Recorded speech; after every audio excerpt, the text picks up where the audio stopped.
शुरू अल्लाह के नाम से जो नहायत मेहरबान रहम करने वाला। अस्सलाम वालेकुम नाज़रीन, आप देखें मेरा यूट्यूब चैनल और मेरा नाम है मोहम्मद हारून। गुज़िश्ता रात लाहौर के अंदर एक बड़ा वाक़या रूनुमा हुआ जहां पर 4 दहशतगर्द सीटीडी से मुकाबले में जो है वो हलाक हो गए। ये दहशतगर्द कौन थे, कहां से आए थे और सीटीडी के साथ इनका सामना कैसे हुआ, सीटीडी को इतला कैसे पहुंची, ये तमाम तफसीलात जो है आज के इस वीलॉग के अंदर बताऊंगा।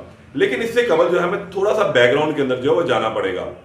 2 हफ्ते कबल लाहौर के अंदर एक ऐसा वाक़या रूनुमा होना शुरू हुआ जो पुलिस के लिए इंतहाई अफसोसनाक भी था और अचंभे का बायस भी था। पुलिस परेशान थी कि यकदम ये क्या होना शुरू हो गया, क्या जाती दुश्मनियां निकाली जा रही हैं या वाकई कोई टारगेट किलिंग का अंसर इसके अंदर शामिल है। पुलिस अफसरान ने सर जोड़े, तफ्तीशी टीमें जो है वो बनाई गई और फिर जो है इन तमाम वाक़यात की रेकी शुरू की गई। ये वो वाक़यात थे यानी कि लाहौर के इलाके बागबानपुरा में और टकसाली गेट में पुलिस अहलकारों को, निहत्ते पुलिस अहलकारों को जो है वो टारगेट किलिंग का निशाना बनाया गया। दोनों वाक़यात में जो है कुछ मुमासलत पाई गई। एक ही मोटरसाइकिल सवार था, एक ही जो मुख्तलिफ पुलिस अहलकार थे, जो निहत्ते होते थे उनके पास वेपन नहीं होता था। जब ये अपने घरों को रवाना होते थे, रात की तारीकी होती थी, तो इन लोगों को जो है वो फायरिंग करके निशाना बनाया जाता था। पुलिस ने तमाम शवाहिद जो है वो इकट्ठे किए और उसके बाद इस नतीजे पर पहुंची कि ये कोई जाती दुश्मनी का नतीजा नहीं है बल्कि टारगेट किलिंग की वाक़यात है। सेफ सिटी लाहौर से जो है फुटेजेस को इकट्ठा किया गया और एक शख्स को जो है वो टारगेट किया गया।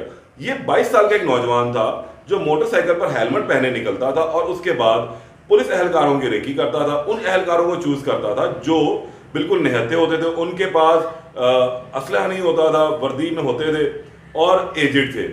उसने इनको जो है निशाना बनाना शुरू किया। ताहम पुलिस ने इसको जल्द गिरफ्तार कर लिया और इसकी शनाख्त जो है फैजान भट्ट के नाम से हुई। फैजान भट्ट का ताल्लुक जो है वो कलदम तंजीम के साथ भी मिला और जब इब्तिदाई तफ्तीश हुई उसके मुताबिक 14 के करीब लोग जो है इसके साथ इस नेटवर्क में शामिल थे। अफगानिस्तान से जाकर भी जो है इसके सुराग मिले। ताहम पुलिस जो है इसको लेकर चलती रही।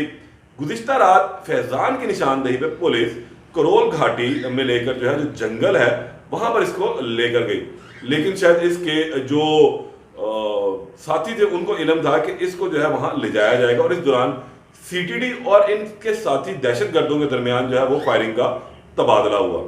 फैजान भट्ट ने दौरान तफ्तीश ये बताया था कि इसने कुछ असलहा जो है वो करोल घाटी जंगल में छुपाया हुआ है जिसके अंदर बम है, हैंड ग्रेनेड हैं, पिस्टल्स हैं, गोलियां हैं और कुछ अहम दस्तावेजात भी उसके अंदर शामिल हैं।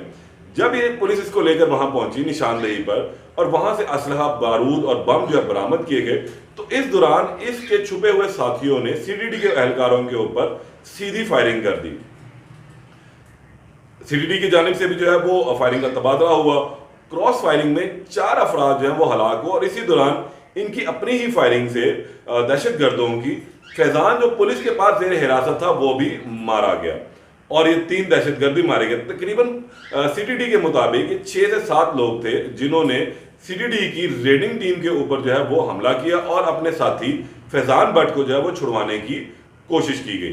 तहम वो नाकाम रहे और सीटीडी की जो फायरिंग थी उसके तबादले में जो है 3 दहशतगर्द और फैजान भट्ट जो है वो मारा गया, जबकि 3 के करीब जो दहशतगर्द है वो रात की तारीकी का फायदा उठाते हुए वहां से फरार होने में कामयाब हो गए। तहम पुलिस ने इलाके का सर्च ऑपरेशन भी किया और इन दहशतगर्दों की शिनाख्त का अमल जारी है कि ये दहशतगर्द आखिर कौन थे, इनके नाम क्या हैं, ये कहाँ के रहायशी थे, इनके ताल्लुकात जो है वो कहाँ पर जाकर मिलते हैं, इनका क्या कोई साहब का रिकॉर्ड भी मौजूद है या नहीं।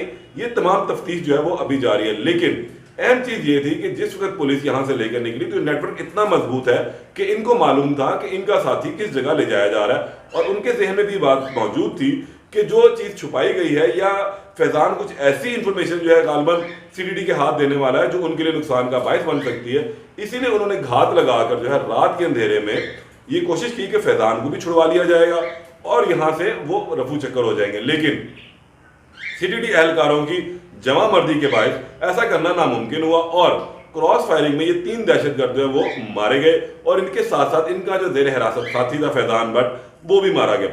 फैजान से मुतल्लिक बातें सामने आई थी कि उसके कलदम तंजीम से ताल्लुकात हैं। 4 हफ्ते कबल जो है बहावलपुर में जो सीटीडी का एक मुकाबला हुआ था, असदुल्ला खरासानी नामी और एक अब्दुल्ला खरासानी नामी जो दहशतगर्द मारे गए थे उनके साथ इसका नेटवर्क मिला था।